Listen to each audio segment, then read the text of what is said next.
প্রিয় শিক্ষার্থীবৃন্দ, আসসালামু আলাইকুম। আশা করি সকলে ভালো আছো। আজকে আমরা উদ্ভিদ বিজ্ঞানের দ্বিতীয় অধ্যায়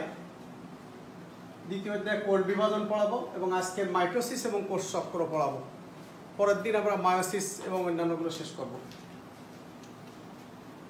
কোষ বিভাজনে বেশ কয়েকটা শব্দ, যেমন সাইটোকাইনেসিস, কোষ চক্র, ক্রসিং ওভার, ক্যারিওকাইনেসিস, তারপর মাইটোসিস, মায়োসিস, এগুলো আমরা পড়াবো।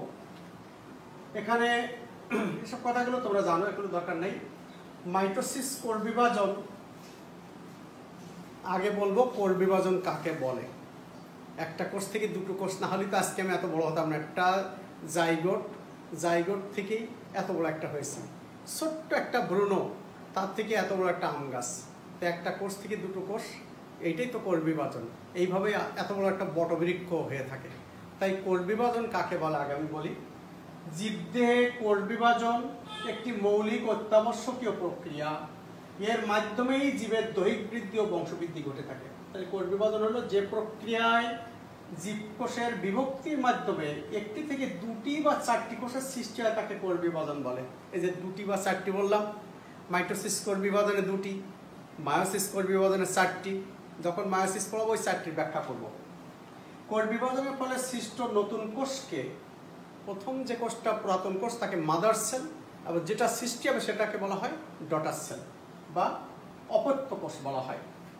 তাহলে কোষ বিভাজন কাকে বলে? কোষ বিভাজনের যে কোষটি বিভক্ত হবে তাকে মাদার সেল, এবং যে কোষটি বিভাজিত হয়ে তৈরি হবে তাকে বলবে ডটার সেল। কোষ বিভাজনের প্রকারভেদ: অ্যামাইটোসিস কোষ বিভাজন, মাইটোসিস কোষ বিভাজন এবং মায়োসিস কোষ বিভাজন। অ্যামাইটোসিস কোষ বিভাজন মানে মানে নো বায়োলজির ভাষায়, অর্থাৎ কোনো পদ্ধতি অবলম্বন করবে না, প্রত্যক্ষ সরাসরি কোষ বিভাজন হবে। এবং এই কোষগুলো সাধারণত বিভাজিত হয় আদি প্রকৃতির কোষে। তোমাদেরকে আদি প্রকৃতির কোষ, এই ব্যাকটেরিয়া, কিছু ছত্রাক, অ্যামিবা প্রভৃতি এক কোষে জীবে এগুলো হয়ে থাকে। এর কিন্তু এমসিকিউ দেবে যে নিচের কোন ব্যাকটেরিয়ার নাম দিল, ইশ্চেরিসিয়া কোলাই ব্যাকটেরিয়ায় কোন কোষ বিভাজন ঘটে থাকে। অ্যামাইটোসিসটা সঠিক উত্তর। এবং একটা এমসিকিউ থেকে বহুপদী সমাপ্তি সূচকের কোশ্চেন আনবে একটা কথা দিয়ে। কোষ বিভাজন এমন একটি প্রক্রিয়া যাহা বিভিন্ন জীবে বিভিন্ন ধরনের হয়ে থাকলে নিচের কোনটি সঠিক, এই বলেই এখানে দেবে অ্যামিবা বা ব্যাকটেরিয়া বা ইকোলাই ব্যাকটেরিয়া এরকম দেবে, দিয়ে সেখানে ঘটে মাইটোসিস কোষ বিভাজন। এবার মিথ্যা কথা বলবে, একটা সত্য কথা বলবে। অর্থাৎ অ্যামাইটোসিস কোষ বিভাজন কোথায় ঘটে সেগুলো আমরা জানবো, এবং অ্যামাইটোসিস কোষ বিভাজনের প্রক্রিয়াটা আমরা এখন শেখাচ্ছি। যে কোষ বিভাজন প্রক্রিয়ায় একটি মাতৃকোষের নিউক্লিয়াস এবং সাইটোপ্লাজম কোনো জটিল মাধ্যমের ভেতরে না যেয়ে সরাসরি প্রত্যক্ষভাবে ডিরেক্টলি দুটি অপত্য কোষের সৃষ্টি করে তাকে অ্যামাইটোসিস কোষ বিভাজন বলে। দেখো, একটা মাতৃকোষ, তার নিউক্লিয়াস আছে, সাইটোপ্লাজম আছে। মাতৃকোষের নিউক্লিয়াসটি প্রথমে একটু লম্বা হবে, এই কোষের নিউক্লিয়াসটি লম্বা হবে, আর সাইটোপ্লাজমটা একটু লম্বা হবে এবং মাঝখানে ড্রপ খাবে। দেখো, খাঁজ সৃষ্টি হচ্ছে। আস্তে আস্তে নিউক্লিয়াসটা দুই পাশে বিভক্ত, দুটি অংশে বিভক্ত হলো, কোষটা আস্তে আস্তে মাঝখান থেকে ভাগলে দুটি অপত্য কোষের সৃষ্টি হলো অ্যামাইটোসিস প্রক্রিয়ায়। আচ্ছা, তাহলে এটা আমি এত পড়বো না, এটা তুমি পারবা সহজেই। যে কথাটা বললাম সেটাই আছে, ঠিক একটা কোষ থেকে দুটি কোষের সৃষ্টি হয়েছে। এবং অ্যামাইটোসিস প্রক্রিয়া এর ছবিটা শিখবা। একটা কোষ থেকে কোনো ধরনের পদ্ধতি অবলম্বন না করে দুটি কোষের সৃষ্টি করে, তখন তাকে অ্যামাইটোসিস কোষ বিভাজন বলে। এবং এইটা পড়ে নেবা, কিন্তু এটা কিন্তু কি কি হয় সেটাও সেখানে লেখা আছে। আচ্ছা, মাইটোসিস কোষ বিভাজন বা বলছে ইকুয়েশনাল সেল ডিভিশন। মাইটোসিস একটা থেকে দুটো, একটা জাইগোট সৃষ্টি হয়েছে, তার থেকে দুটো থেকে চারটে, চারটে থেকে আটটা, এইভাবে চলতেই থাকবে। একটা ভ্রূণের থেকে এভাবে হবে। তাই নাহলে এতদিন পৃথিবীতে এত বড় বড় জীবজন্তু, প্রাণী, কিছু উদ্ভিদ কিছুই হতো না। তাহলে মাইটোসিস কোষ বিভাজনের একটা জিনিস, একটা কোষ থেকে দুটো কোষ হতে গেলে তোমার নিউক্লিয়াস বিভক্ত হবে। শুধু নিউক্লিয়াস বিভক্ত হলে কি হবে? সাইটোপ্লাজমও বিভক্ত হবে। নিউক্লিয়াসের বিভক্তকে বলা হয় ক্যারিওকাইনেসিস, আর সাইটোপ্লাজমের বিভক্তিকে বলা হয় সাইটোকাইনেসিস। সংজ্ঞা দুটো শিখতে হবে। তাহলে এখানে ক্যারিওকাইনেসিস আছে, সাইটোকাইনেসিস দুটাই আছে। সাইটোকাইনেসিস, ক্যারিওকাইনেসিস যা বললাম। আচ্ছা, যে কোষ বিভাজন প্রক্রিয়ায় প্রকৃত কোষে একটি প্রকৃত কোষের নিউক্লিয়াস ও ক্রোমোজোম উভয়ই একবার করে বিভক্ত হয়, এই দুবার করে বিভক্ত সেটা মায়োসিসেই বলবো, বোঝাই দেবো তখন। তাহলে যে কোষ বিভাজন প্রক্রিয়ায় প্রকৃত কোষের নিউক্লিয়াস ও ক্রোমোজোম উভয়ই একবার করে বিভক্ত হয়, তাই মাইটোসিস কোষ বিভাজন। আর একটু ভালো করে বলা যায়, একটু ওটা বললে হবে, যে কোষ বিভাজনে একটি দেহকোষের নিউক্লিয়াস, নিশ্চয়ই মাইটোসিস কোষ বিভাজন দেহকোষে হয়, জনন কোষে হয় না। বিভাজিত হয়ে সম আকৃতির ও সমগুণ সম্পন্ন দুটি অপত্য নিউক্লিয়াস সৃষ্টির মাধ্যমে দুটি অপত্য কোষ সৃষ্টি করে, সেই কোষ বিভাজনই মাইটোসিস কোষ বিভাজন। এই যে মাইটোসিস নামকরণ যে ওয়াল্টার ফ্লেমিং এটা মাইটোসিস কোষ বিভাজনের নামকরণ করেছিলেন। তাহলে মাইটোসিস কোষ বিভাজন আমরা এখানে পড়বো, মাইটোসিস কোষ বিভাজন কাকে বলে, মাইটোসিস কোষ বিভাজন কোথায় হয়, তার কিভাবে স্টেপ বাই স্টেপগুলো হয়, তারপরে তার গুরুত্বটা আমরা পড়বো। এই যে আজকে শেষ করবো। তারপরে এখানে কথা আছে মাইটোসিস কোষ বিভাজনের ভেতরে একটা জিনিস কিন্তু রয়ে গেছে, সেটা যদি আমি মাইটোসিস কোষ বিভাজনের আগে পড়াতাম তাহলে ভালো হতো, যদিও তাই করব। মাইটোসিস কোষ বিভাজনে কোষ চক্র কি জিনিস সেটা পড়েই তারপর মাইটোসিস শিখাবো। তার আগে পড়েই মাইটোসিস কোথায় হয়, একটু আগেই বলেছি মাইটোসিস প্রাণী ও উদ্ভিদের বিভাজন ক্ষমতা সম্পন্ন দৈহিক কোষে ঘটে থাকে, আর মায়োসিস কিন্তু জনন কোষে। যখন বলবো তখন বলবো, যেমন উদ্ভিদের কাণ্ড বা তার শাখা প্রশাখার শীর্ষ বা মূলের শীর্ষ, ক্যাম্বিয়াম সব জায়গায় হয়ে থাকে। জীবদের সকল অঙ্গ প্রত্যঙ্গ মাইটোসিস প্রক্রিয়া বিভক্ত হয়। আমার হাতটা ছোট্ট ছিল, এখন এত বড় হয়েছে। এইটা সব মাইটোসিস কোষ বিভাজনের মাধ্যমে। জননাঙ্গের গঠন ও বৃদ্ধিও মাইটোসিস প্রক্রিয়ার মাধ্যমে ঘটে থাকে। এই যে কথাগুলো, এগুলো কিন্তু বহুপদী সমাপ্তি সূচকে রোমান 1, 2, 3 দিয়ে দেবে, তিনটাই সঠিক বা দুটাই সঠিক হতে পারে। তাহলে মাইটোসিস কোষ বিভাজন কাকে বলে, আবিষ্কার কে করেছিলেন, নামকরণ কে করেছিলেন, কোথায় হয় সেটা আমি বললাম। এরপরে আসি মাইটোসিসের বৈশিষ্ট্য। ঠিক ওই কথাগুলোই আমরা আস্তে আস্তে বলবো। মাইটোসিস কোষ বিভাজনে কিভাবে ক্রোমোজোমগুলো বিভক্তি হয়। এ প্রক্রিয়ায় প্রতিটি ক্রোমোজোম লম্বালম্বিভাবে তথা একটা ক্রোমোজোম লম্বালম্বিভাবে বিভক্ত হবে। অনুদৈর্ঘ্যে দুটি ক্রোমাটিডে বিভক্ত হবে, দুটো, একটা ক্রোমোজোম দুটো বাহু পাশে মাঝখানে সেন্ট্রোমিয়ার ভাগ হলে একটা বাহু সহ সেন্ট্রোমিয়ার সহ আর একটা বাহু, this is chromatid, on chromatid মাঝখানে সেন্ট্রোমিয়ার। প্রতিটি ক্রোমাটিড তথা অপত্য ক্রোমোজোম তার নিকটস্থ মেরুর দিকে একটা কোষ, এই কোষটা একটু লম্বাটি হওয়ার পরে ওই একটা মেরু মাঝখানে বিষুবীয় অঞ্চল, ইকুয়েডর অঞ্চল। তাহলে প্রতিটি ক্রোমাটিড তথা অপত্য কোষ তার নিকটস্থ মেরুতে পৌঁছাতে দুটি অপত্য নিউক্লিয়াসের সৃষ্টি করে। অর্থাৎ এইখান থেকে ভাগ হওয়ার পরে ও ওই প্রান্তে যাবে, এই প্রান্তে যাবে, দিস ইজ দুই মেরুতে পৌঁছাবে।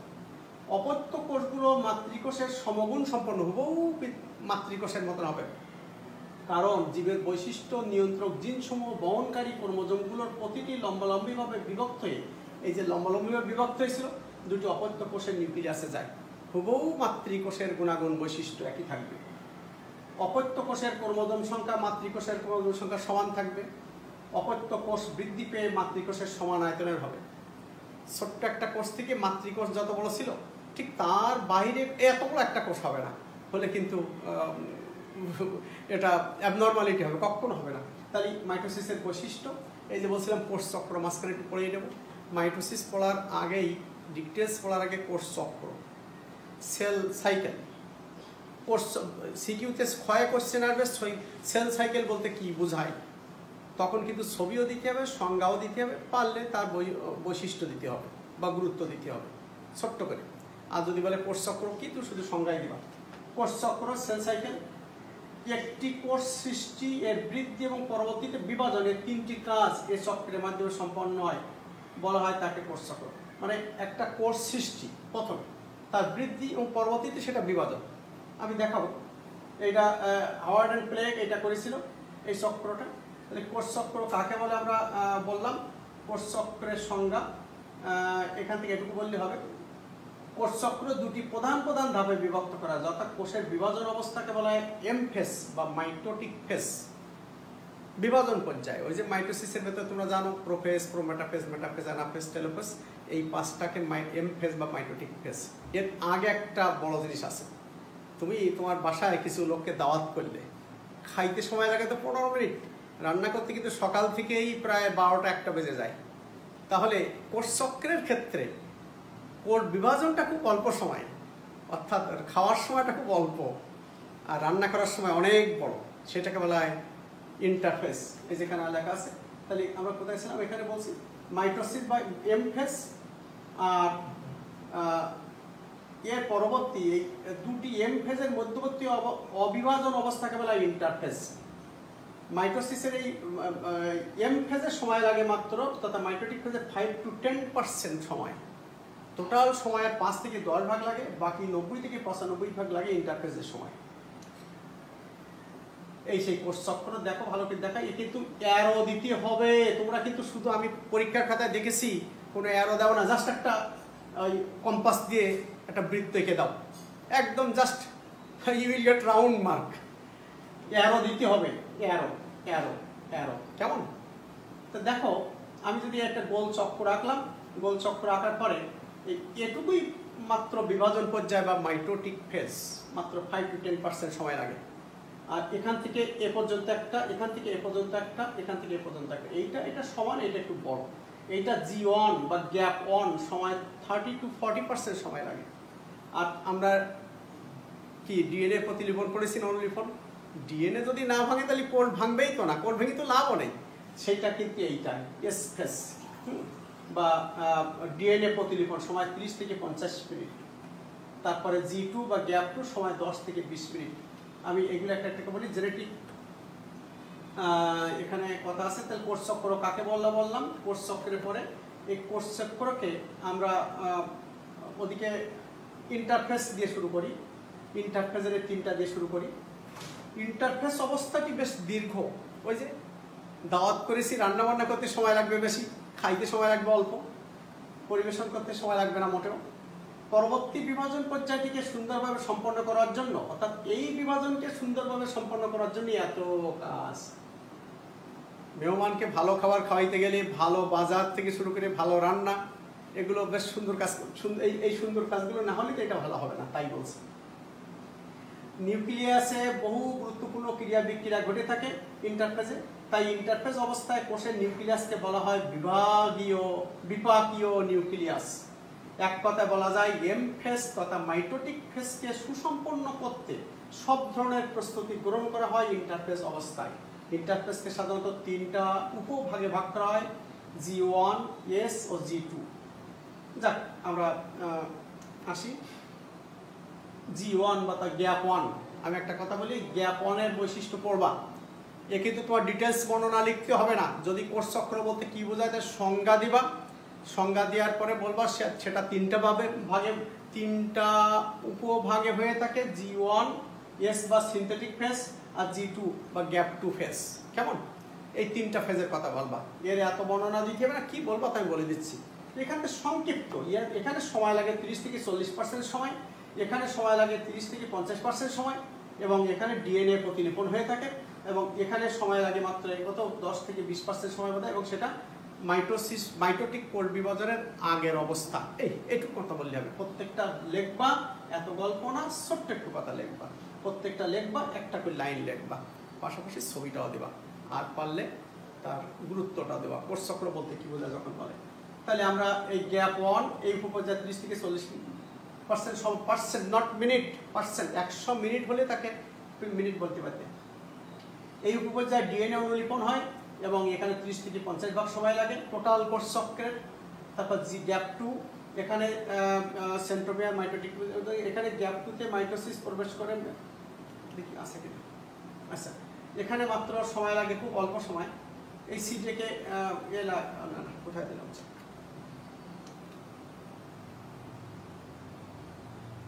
এখানে 10 থেকে 20% সময় লাগে। এতটুকু কথা ছাড়া বেশি কিছু লেখার দরকার নেই। এখন G1 থেকে S উপপর্যায় এবং S উপপর্যায় থেকে G2 উপপর্যায় স্থানান্তরের জন্য CDK প্রোটিনের অ্যাক্টিভেটর প্রয়োজন। এই কথাটা লিখতে হবে, এই লাইনটা লিখতে হবে। কিন্তু CDK টা এনজাইম, লেখা আছে উপরে নাও। আচ্ছা, জীব জীবনে ইন্টারফেজের গুরুত্ব, এই যে এখানে কয়েকটা কথা তোমাকে বলতে হবে। এখানে জীব জীবনে কোষের ইন্টারফেস পর্যায়ে অতীব গুরুত্বপূর্ণ। ইন্টারফেস যদি না থাকে, বাজারঘাট যদি না করো, বাসায় ভালো রান্না বান্না না করো, তাহলে তো মেহমানকে ভালো মেহমানদারি করা যাবে না, অর্থাৎ কোষ বিভাজন করা যাবে না। তাই বলছে প্রতি কোষটি পরবর্তী কোষ বিভাজনের অংশগ্রহণ করবে কিনা অবস্থা ইন্টারফেজের প্রথম দিকে ঠিক করে থাকে। পরবর্তী কোষ বিভাজনের জন্য প্রোটিন, আরএনএ, ডিএনএ প্রতিলিপন সকল উপাদান তৈরি করা হয়। ওই যে বেশি সময় যেটা লাগে, ডিএনএ প্রতিলিপন হয়। কোষ বিভাজনের প্রয়োজনীয় স্পিন্ডল তন্তু তৈরির জন্য মাইক্রোটিউবিউল সৃষ্টি হয়, ছোট ছোট টিউব সৃষ্টি হয়। আচ্ছা, কোষ বিভাজনের প্রয়োজনীয় শক্তি তৈরি হয়। ইন্টারফেস পর্যায়ে না থাকলে বিভাজন পর্যায়ে সম্পন্ন হবে না। বিভাজন প্রক্রিয়া না থাকলে কোষের সংখ্যা বৃদ্ধি হবে না তথা পূর্ণাঙ্গ জীব বিকাশ ঘটবে না। একটা ছোট্ট ভ্রূণ থেকে বিশাল বটবৃক্ষ তৈরি হবে না। যাও, আমরা এটা শিখলাম। আচ্ছা, কোষ চক্রের এই ইন্টারফেজের গুরুত্ব, কোষ চক্রের গুরুত্ব একই রকম। কোষ চক্র না হলে এক কোষী বা বহুকোষী কোনো জীবী বংশ বৃদ্ধি করবে না। কোষ চক্রের ইন্টারফেজের প্রস্তুতির কারণেই মাইটোসিস হয়। আর মাইটোসিস বহুকোষী জীবের বৃদ্ধি ও বিকাশ ঘটায়, প্রজনন অঙ্গ তৈরি করে এবং ক্ষয়পূরণ করে। আমার কত কেটে গেছে, কিছুদিন পর সেরে গেল, অর্থাৎ ক্ষতপূরণ হয়ে গেল। এইভাবে হতে থাকে। প্রতিটি জীবের স্বাভাবিক কোষ চক্র ওই জীবের স্বাভাবিক বৃদ্ধি সম্পন্ন করে। অস্বাভাবিক অর্থাৎ অনিয়ন্ত্রিত কোষ চক্র জীবদের স্বাভাবিক বৃদ্ধি বা বিকাশ ব্যাহত ঘটে। ক্যান্সার হয়েছে এখানে একটু, অনিয়ন্ত্রিত মাইটোসিস, অনিয়ন্ত্রিত কোষ চক্র। যাও, আমার এগুলো কিন্তু গুরুত্বপূর্ণ এমসিকিউ এর জন্য। তাছাড়া যদি সিকিউ থাকে, সিকিউ এর ওই ক্ষয়ের কোশ্চেন তোমাদের অনুধাবনমূলক, সেখানে তোমার দিলে এগুলো দু চারটে লিখে দিতে হবে। আসি আমরা তাহলে মাইটোসিস পড়া শুরুর আগেই কিন্তু আমরা পড়লাম কোষ চক্র, এবং মাইটোসিস কাকে বলে সেটা আমি আগেই বলে দিলাম।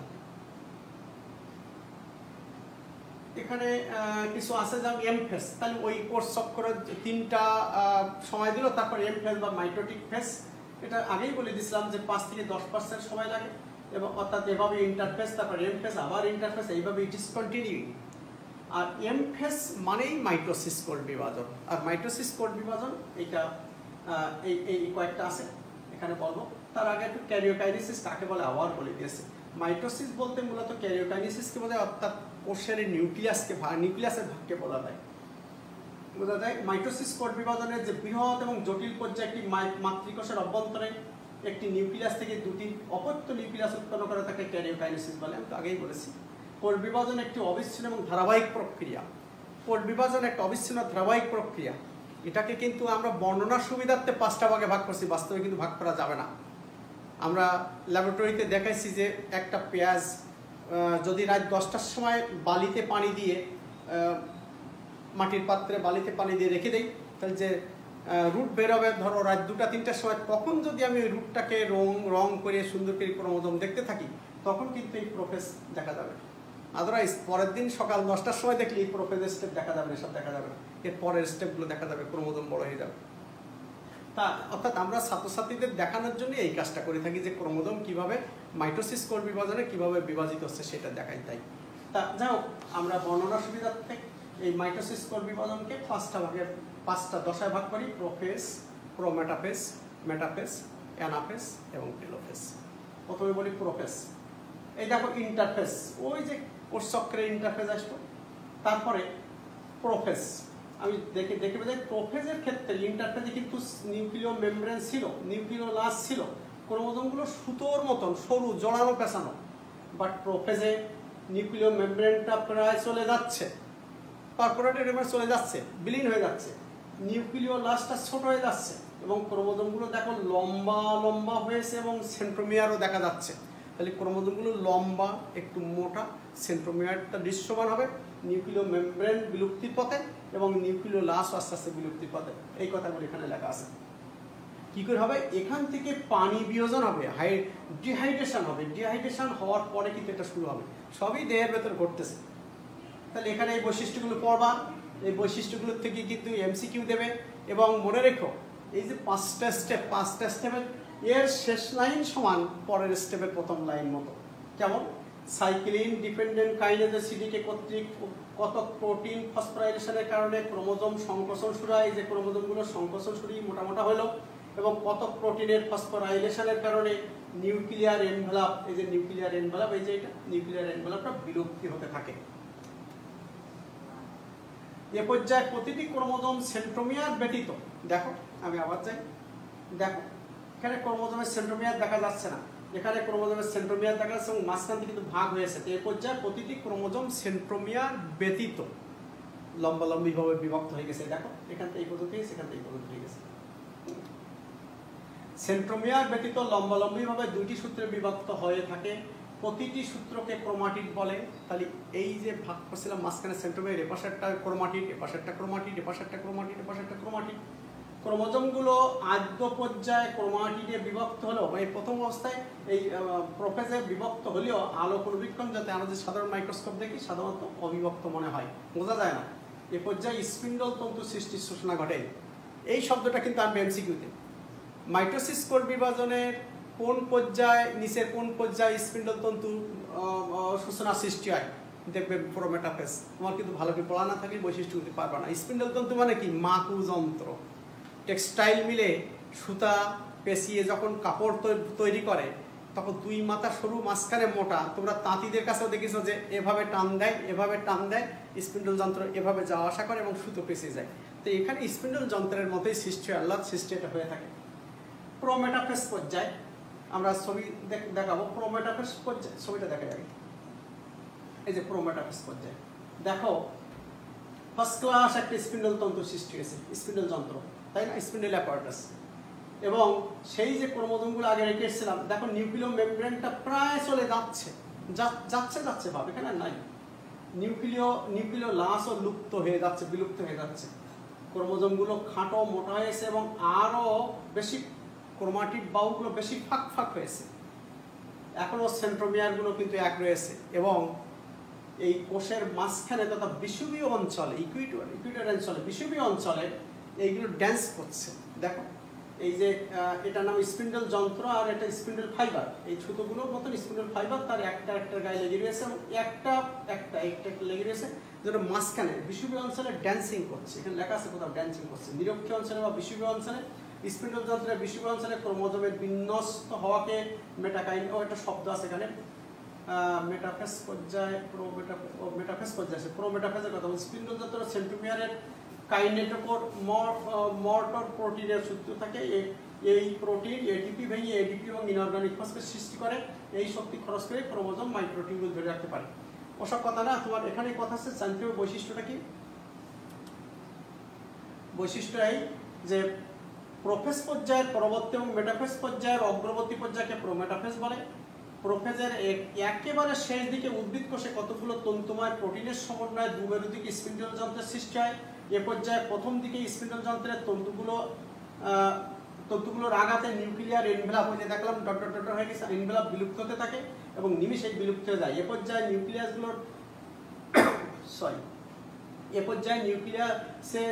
নিউক্লিয়াসের বিলুপ্তি ঘটে এবং স্পিন্ডল যন্ত্র দুমেরুর মধ্যবর্তী স্থানকে ইকুইটর অঞ্চল বলে, বিষুবীয় অঞ্চল বলে। স্পিন্ডল যন্ত্রের তন্তুগুলো এক বিরতি অন্যদিকে, এটা আমি বলেছি আর বলবো না, তোমাকে এটাই দেখালাম। এই বৈশিষ্ট্যগুলো কিন্তু শেখবা। নেক্সট হচ্ছে মেটাফেজ। আমরা ওই যে বললাম না, পেঁয়াজের রূপ থেকে যেটা দেখাই, বেলা 10টার সময় দেখাই, ছেলেমেয়েরা যখন কলেজে আসে এই স্টেপটা দেখা যায়, এই স্টেপটা দেখা যায়। এসবগুলো দেখা যায় না, এগুলো দেখতে গেলে যেই গজাবে সঙ্গে সঙ্গে রঞ্জন করে করতে হবে। যাও মেটাফেজ পর্যায়ে বা মধ্য পর্যায়ে দেখো।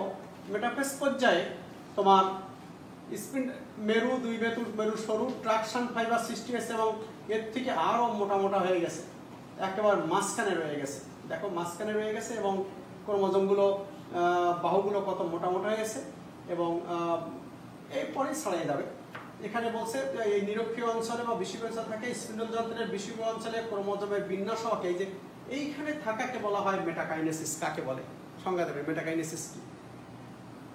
কোষ বিভাজনের, মাইটোসিস কোষ বিভাজনের মেটাফেজ পর্যায়ে ক্রোমোজোমগুলো বড় হয় এবং দুই মেরুর মধ্যবর্তী বিষুবীয় অঞ্চলে অবস্থান করে এবং ক্রোমোজোমগুলো বিষুবীয় অঞ্চলে বিন্যস্ত বলা হয় মেটাকাইনেসিস। সংজ্ঞাটা কিন্তু নিজে বানিয়ে নিতে হবে। এ পর্যায়ে ক্রোমাটিডগুলো সবচেয়ে বেশি মোটা, খাটো, বেটে স্পষ্ট হয়ে থাকে। এই শব্দগুলো কিন্তু এমসিকিউ দেবে। নিচের কোন পর্যায়ে মোটা, খাটো, বেটে হয়ে থাকে বা মেটাফেজ পর্যায়ের বৈশিষ্ট্য হলো এই 1 2 3 মিলে রোমান 1 2 3 দিয়ে বহুপদী সমাপ্তি সূচক বা অভিন্ন কোশ্চেন দিয়ে দেবে, এক কোশ্চেনে দুটো দিয়ে দেবে। এখান থেকে হায়ার অর্ডার একটা আসবে, একটা অনুধাবনমূলক আসবে। এ পর্যায়ে কোষে ক্রোমোজোম সংখ্যা, আকার, আকৃতি নির্ণয় করা যায়, সহজেই দেখে বোঝা যাচ্ছে।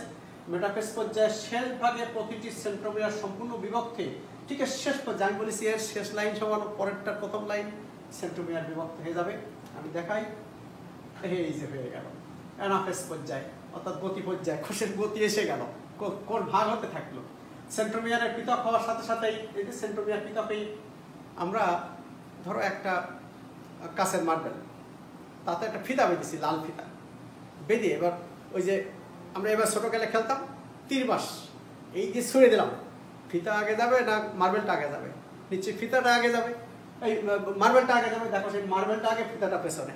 অর্থাৎ ওই যে দুই ভাগে ভাগ হলো, প্রত্যেকটা ক্রোমোজোমের সেন্ট্রোমিয়ার বরাবর বিভক্ত হয়ে গেল এর আগের স্টেপে, এক ভাগ এ মাথায় যাবে, এক ভাগ এ মাথায় আসবে। ওখানে ছিল কটা?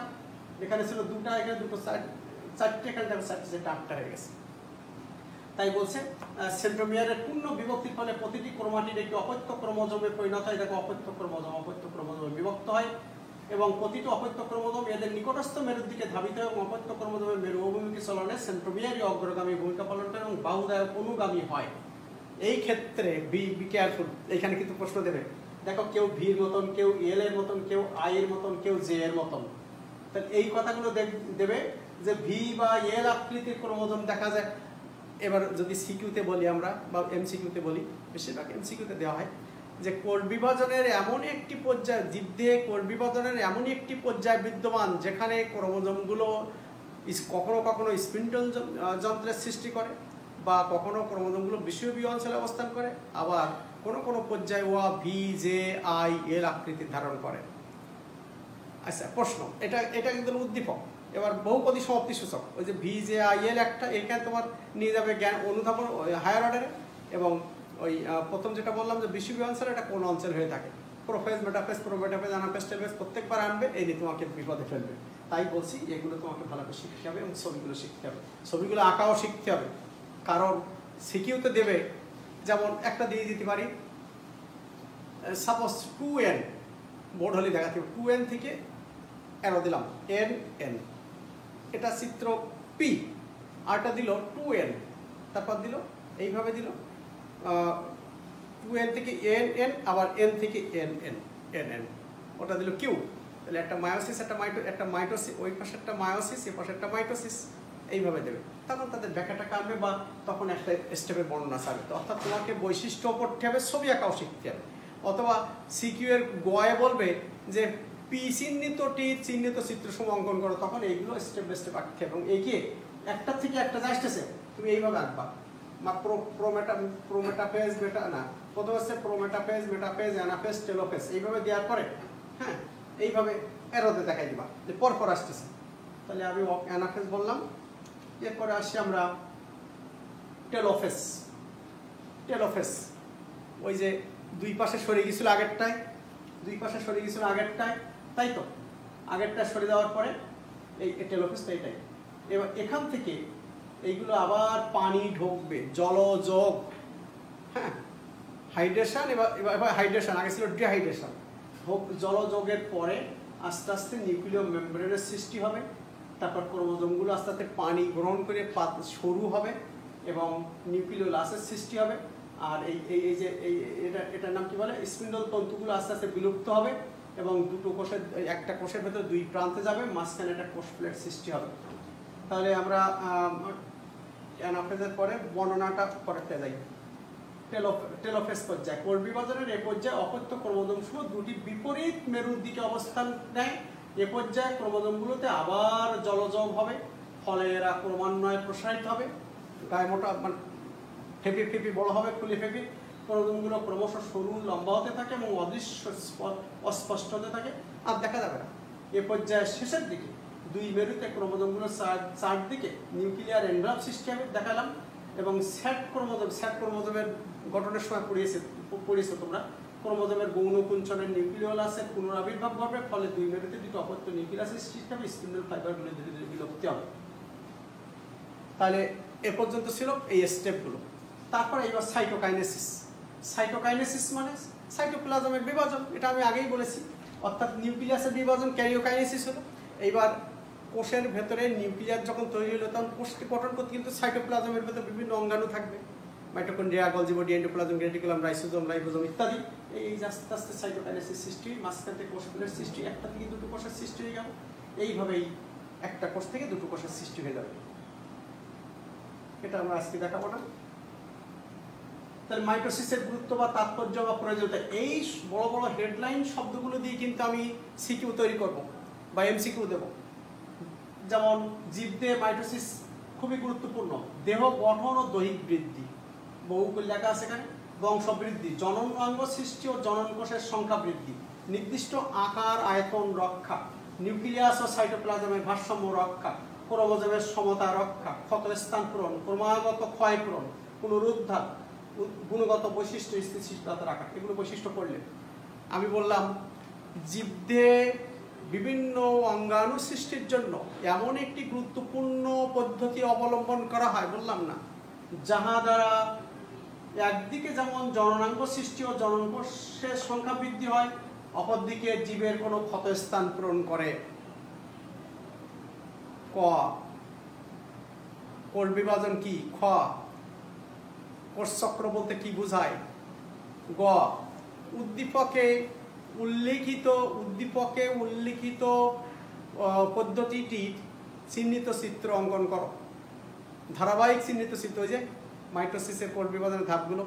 তারপর বললাম ইহা জীবজগতে কি গুরুত্বপূর্ণ ভূমিকা পালন করে তা বিশ্লেষণ করো।